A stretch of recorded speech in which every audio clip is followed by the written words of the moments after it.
We are so excited that you're here today for our very first fall presentation of In the Kitchen with Susan. We're so excited to have Susan Miller back, and I know she's one of your great favorites. She is just one of our great favorites. We're always excited about everything that she is making, and we're excited after our summer hiatus to be back with you. This is our first show.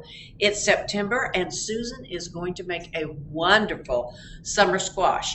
Now, if you tuned in but you thought, I'll just see what Susan's making, and then I'll see if I'm going to stay for this presentation, you better run get a cup of coffee or a glass of iced tea and sit down, because I have seen this wonderful summer squash casserole and it looks absolutely delicious. And this is something that would go all the way through the fall.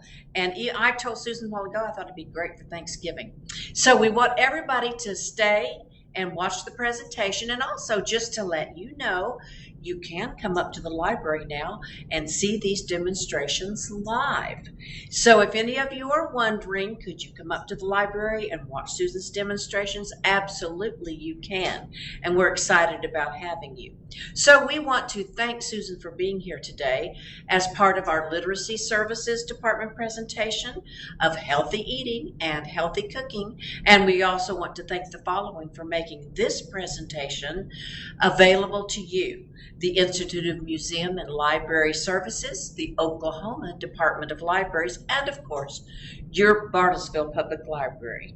Now, I know you all love Susan and you can't wait, so I'm going to quit talking, and without further ado, may I present to you Susan Miller.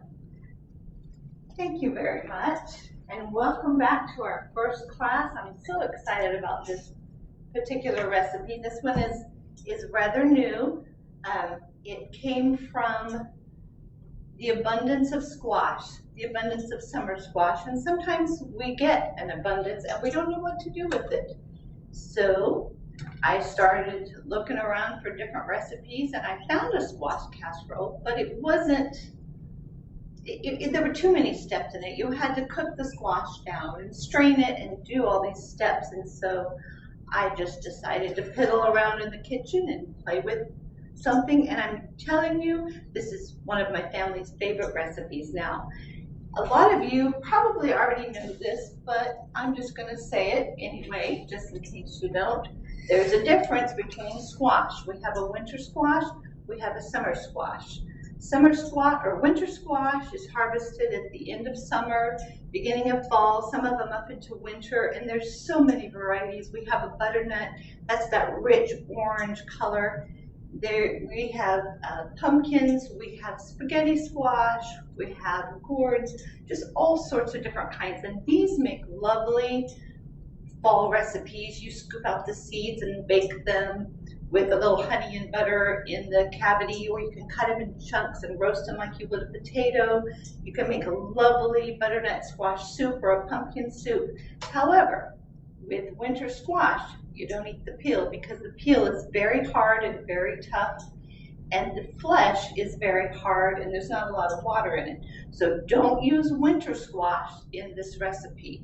Use it for your other favorite fall recipes. Summer squash, the skin is soft and it's edible. You don't have to peel it. You have zucchini squash, you have the yellow squash, you have the straight ones, you have the crooked ones, you have little ones. And this one is rather new to me. My son's neighbor shared these. It's called a patty pan. I had no idea what it is, but it is a summer squash. We cut it into big slices and oiled it, lemon, pepper, salt, grilled it, but you can also use it in this recipe. If you have zucchini, you can use it in this recipe. Today, we're just gonna do summer squash.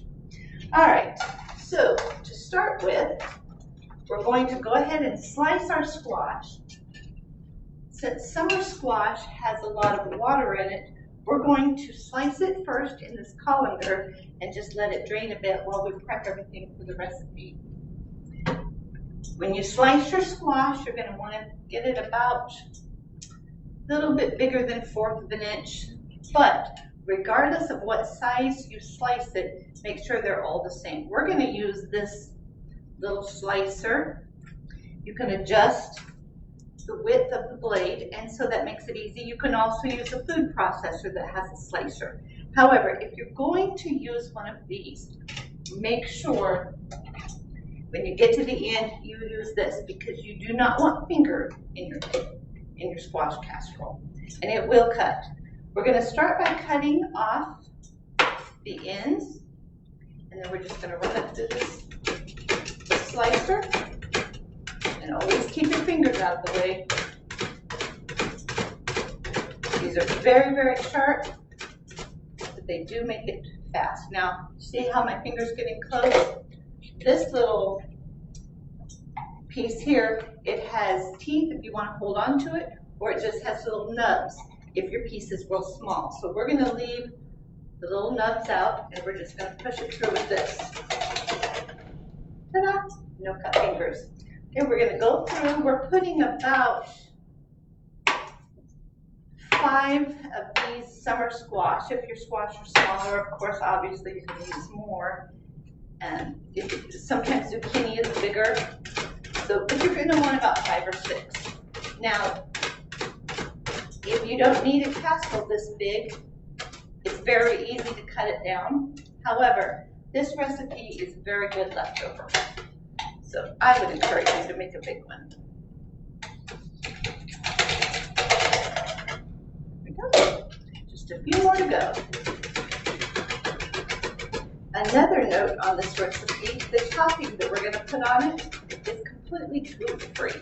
We're using a mixture of almond flour, coconut flour, and I have a blend that I'm going to use of gluten-free flour, but you could also use a little cornstarch or a little tapioca flour. You could also use crushed crackers if that's what you prefer. I really like the blend of the coconut and the almond.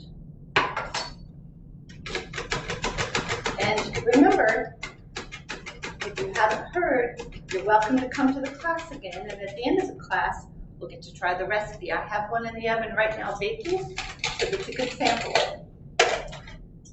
And I'm making a bit of a mess, but it's okay. All right, last one.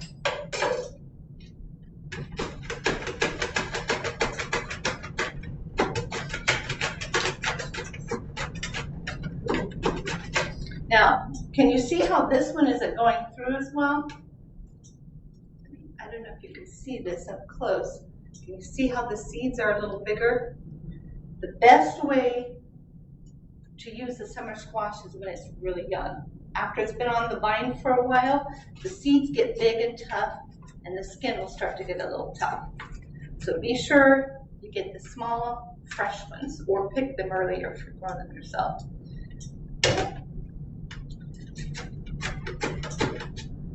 Last one, and remember, please use this. I can't tell you how many people I've asked to use this that decided they didn't need it, they were going to be careful, and of course, they did cut their finger. And if you could avoid that, all the better. Okay. Nice big pan of summer squash. Good way to use up a lot of extra summer squash.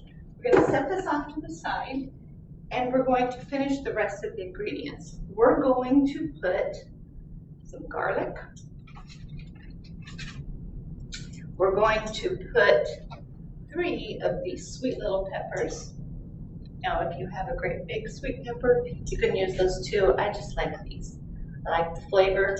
Now, you're going to want to put 1 pepper that has a little bit of heat to it. Even if you don't like spice, it won't make it hot, but you need a little bit. And if you don't have a pepper, you can use a few pepper flakes. So we have garlic, we have little peppers, and we're going to put an onion, but we're going to leave the onion in the freezer till right before we slice it, because that makes it less potent. It keeps it from burning your eyes so much. All right, we're going to take these little peppers. The easiest way to slice them is just to turn them on their side before you cut the end off. Just cut it in half. Take your knife and just cut out the little seed pod. Pull that out. Now, if you leave a few seeds in the sweet pepper, it's not a big deal because they're not spicy. But if you're gonna do the hot pepper, make sure you get all the seeds and veins out. So we have these split in half.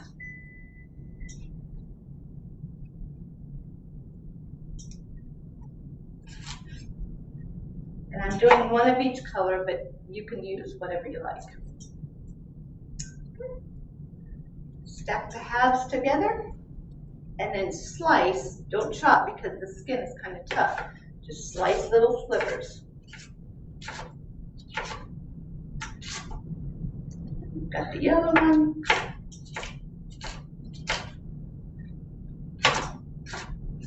This casserole goes together quite quickly if you prep everything before you start layering. It makes it easier. Flip your little slices to the side. You have nice tiny little pieces. The size doesn't matter so much as whatever size you choose to cut, you make sure that they're uniform so that they cook evenly. All right, got a pepper sliced, and we're going to just add all of our chopped vegetables to a bowl, and we'll mix them all together for when we sprinkle it on the casserole. This is a layered casserole. Okay, pepper. The spicy pepper. Cut it in half just like you did, but if you notice, there's a lot more seeds and there's little veins. If you don't want it super spicy, very carefully cut the seed pods out and then just trim that little vein out. That's where most of the heat is. Now, if you really like your spicy, by all means, leave in the seeds.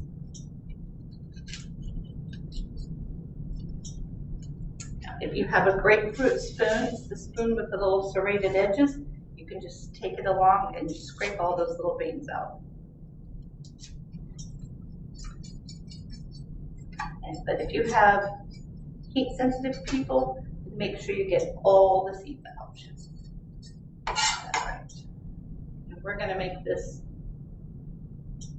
less spicy. And do the same thing. Slice it into little slivers. You want this piece is pretty tiny.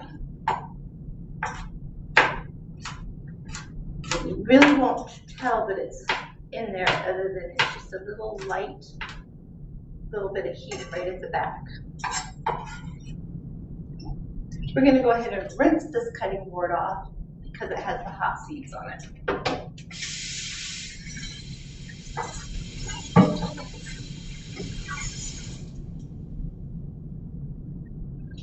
All right, next we're going to put garlic. Everything has to have garlic. I'm going to take off 3 cloves. Now, if they're real tiny, you might put an extra one in it.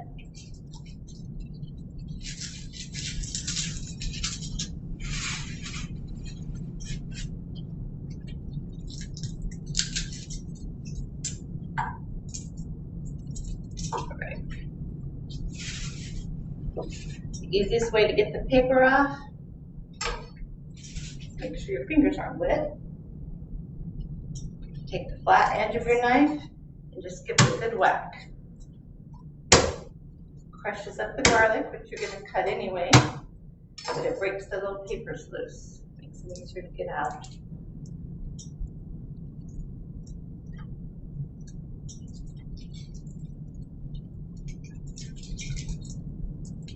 We put an extra one in this one because some of the cloves were just really tiny. Garlic really makes a nice flavor. All right. You don't have to cut it too small because this is going to bake for an hour. Now, if you're in a hurry, the part that I'm working on right now, you can do that the day before and let it set in the fridge overnight and then just put it in the oven to bake. But if you put it in the oven cold, just remember to add maybe 10-15 minutes so that it bakes all the way through. All right, we have sweet peppers, we have our garlic, we have our spicy pepper, and next we're going to put 1/2 of an onion in. If you keep your onion in the freezer, just until right before you're going to slice it, it will keep some of that potency down from burning your eyes. This is a rather big onion, so I'm not going to cut it all the way through to half. We're going to put just a little bit less on that one. Peel off all the extra paper. We're going to just slice it down little slivers this way. And then turn it, slice the other direction.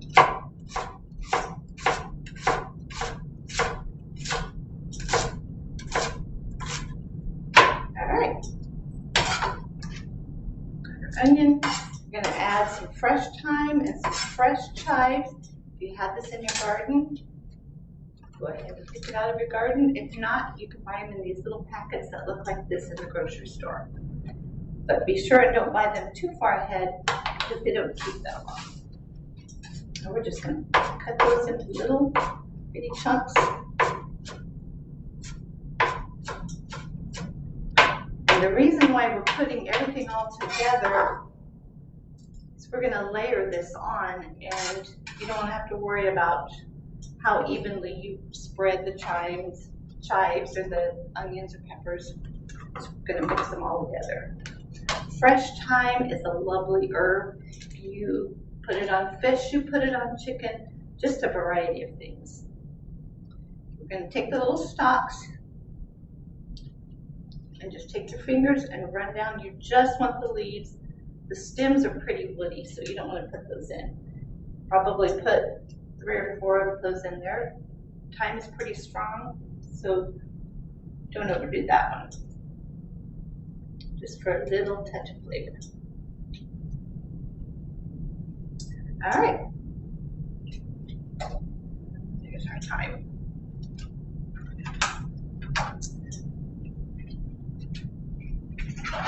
Stir this up.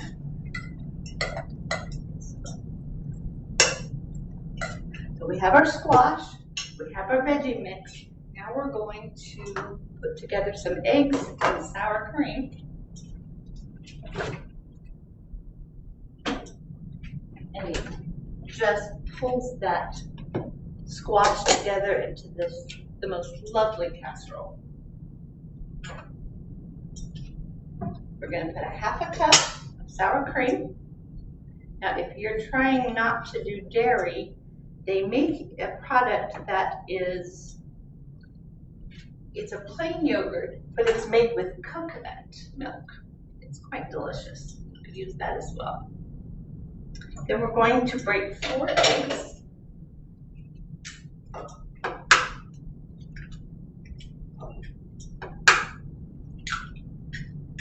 Now, if you break your egg on a flat surface instead of the sharp edge of the bowl, you run less risk of getting those little eggshell chunks in your dish.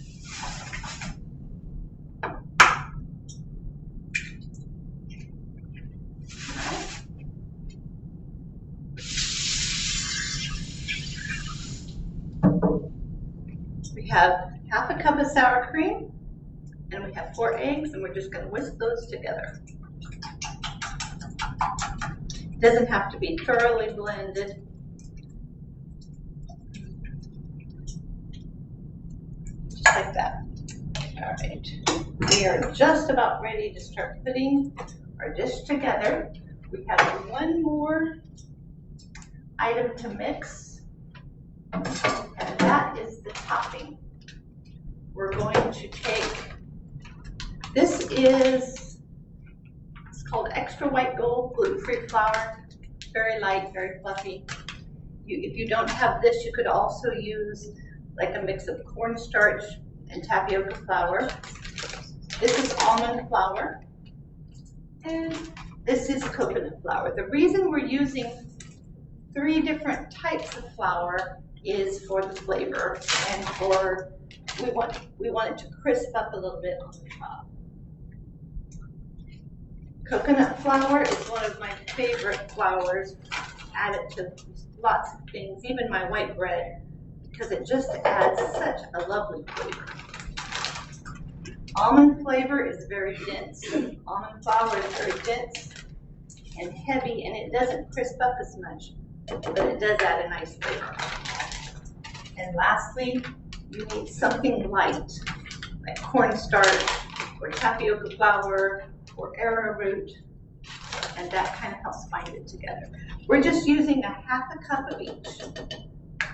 And we are going to add half a stick of butter, but you want the butter to be cold because you're going to cut it in about like you would on a pastry crust.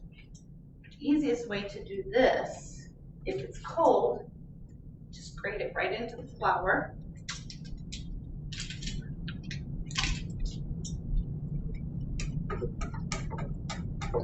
If you have a pastry cutter, you can do it that way as well, or you could use a fork. But if you're going to grate it, make sure that it's cold. Otherwise, it'll just kind of smoosh in. And the reason you want the butter to be cold is it helps get into the layers of the flour, helps it crisp up. All right.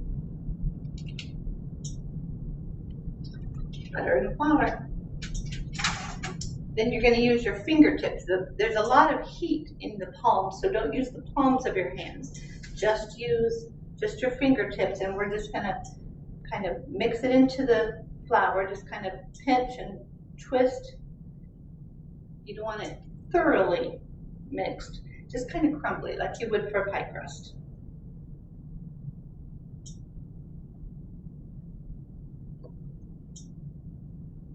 Make sure the biggest chunks are broken down. And that's all there is to it. Pretty easy, huh? Now we're ready to start layering our casserole. This recipe is for a 9 by 13, but feel free to make it in a smaller pan if you like. And I forgot to mention, you need to melt 1 stick of butter, which is a half a cup.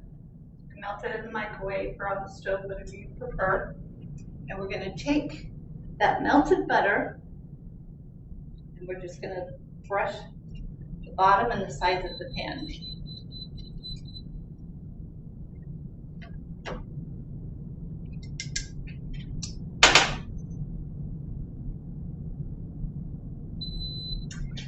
We're going to take our squash, we're going to make a layer, kind of running out of room here.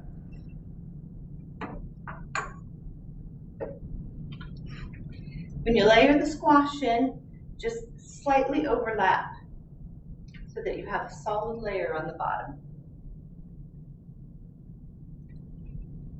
And if you're using a mixture of squash, maybe do the whole first layer as one kind and then do the next layer as a separate kind. That way when you're scooping the casserole out after it's finished, you're not getting just a whole dish of one squash. I'm so excited for you to try this.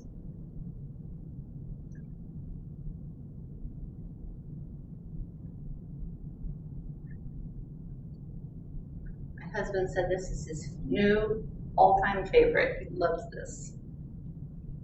All right, first layer is in. I'm going to sprinkle it with just a little bit of salt.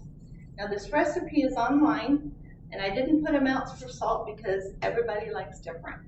So it doesn't matter, just make it to your taste. A little pepper. Then we're going to take 1/3 of our vegetable mixture that we chopped up. We're just going to sprinkle it over the top.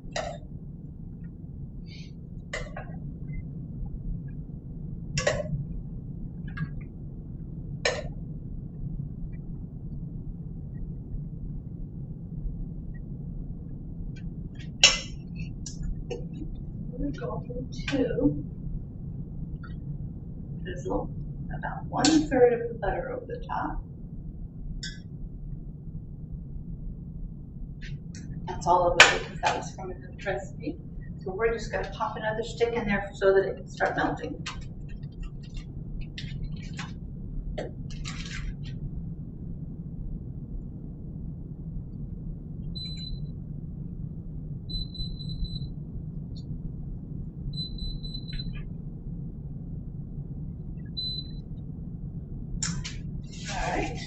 Next, we're going to add another layer of squash.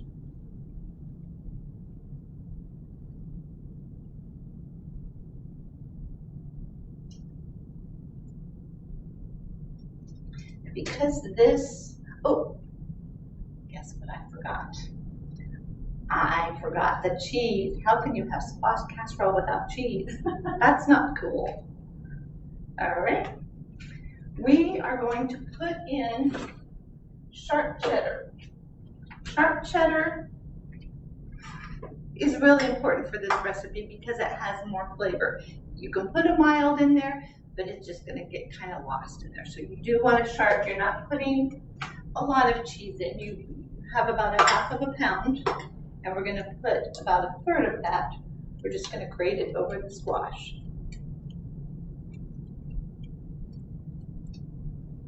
Now, if you get the pre-grated cheese, just remember it has a little white powder on it to keep it from caking, so you'll not have as much moisture in your casserole.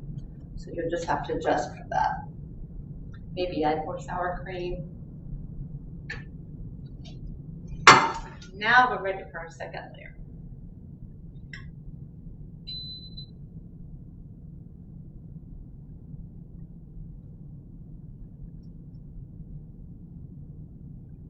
Evan's over here talking to me.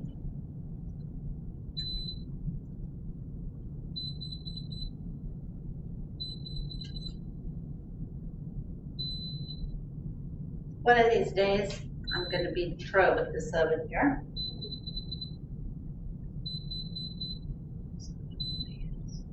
There we go. Now we're getting it. We're melting our butter.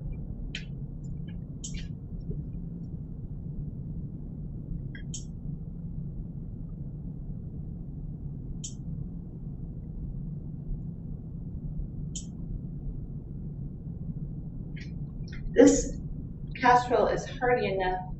If you want a lighter brunch, you could serve this with a salad and squash and maybe some crusty bread, and you would have a delicious meal. I have a lot of meat eaters in my family, so this recipe goes really well with grilled chicken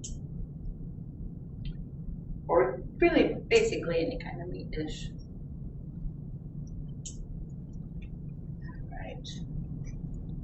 Got our second layer on.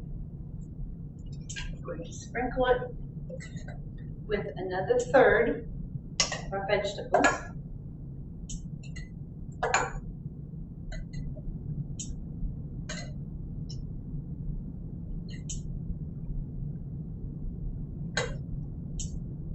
Let's try to get them in as even as possible. A bit of salt and pepper.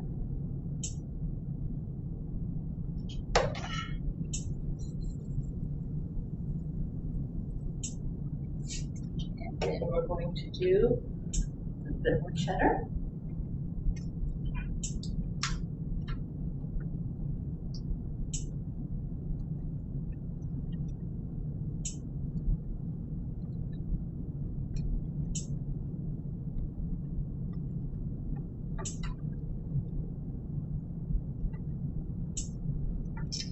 All right. And we've got one more layer to do.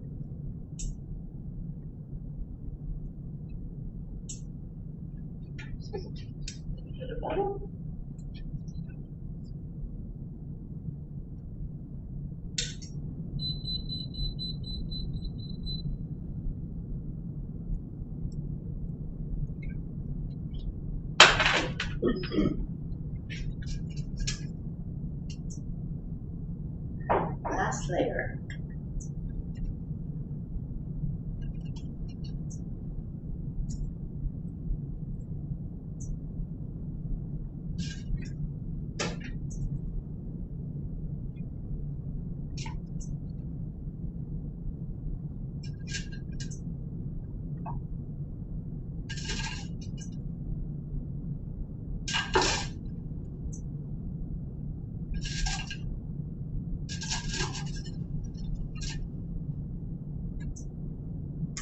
Now we're going to before we add the vegetables and the salt and pepper, we're going to go ahead and add the sour cream egg mixture so that it can kind of sink down through. Now the egg kind of helps bind it all together.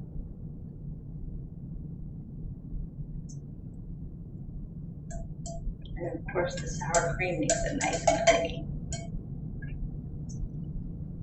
It's a little thick, so just spread it out a little bit. And don't worry about this being so thick because there is so much moisture in the summer squash. It'll help thin it out just a little bit. All right. I'm going to add the rest of our vegetables.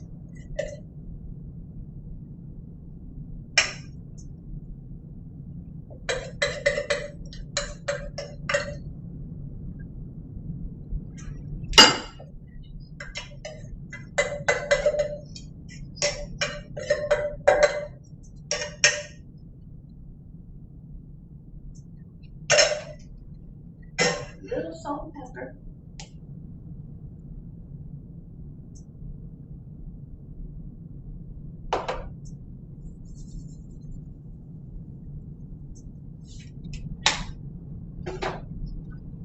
Great final cheese.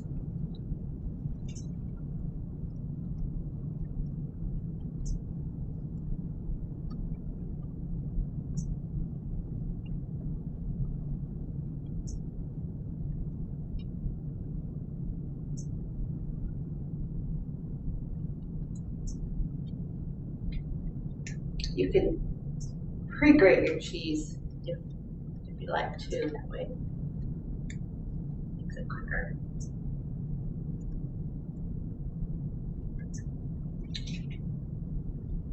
All right.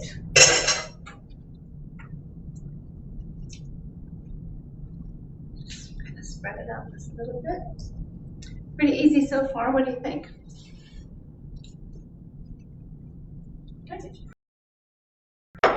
Isn't that beautiful? Lots of colors. It looks like a main dish. It's just amazing. It is delicious as a main dish. Now we're going to take our butter and our flour and we're just going to crumble it over the top.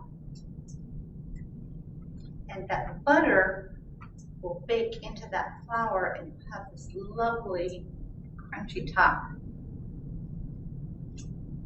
And what I like about the gluten-free flour, when you're reheating it, it doesn't lose its crunch. It stays delicious. All right, and we're going to bake that for 1 hour.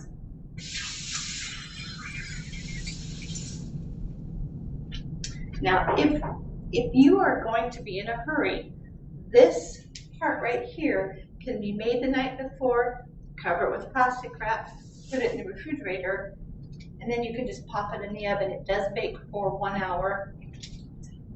We're going to drizzle a little bit of our butter that we forgot over the top.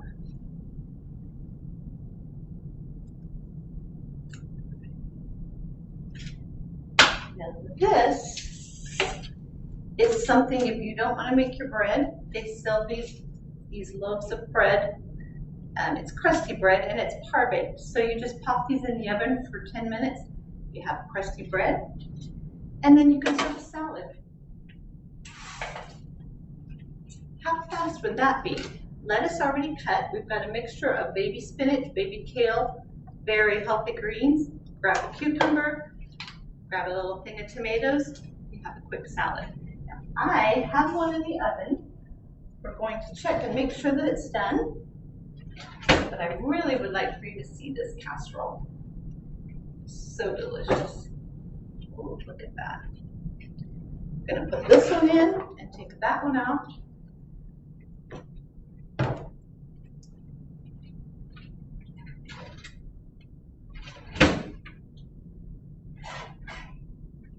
Look at that beautiful casserole.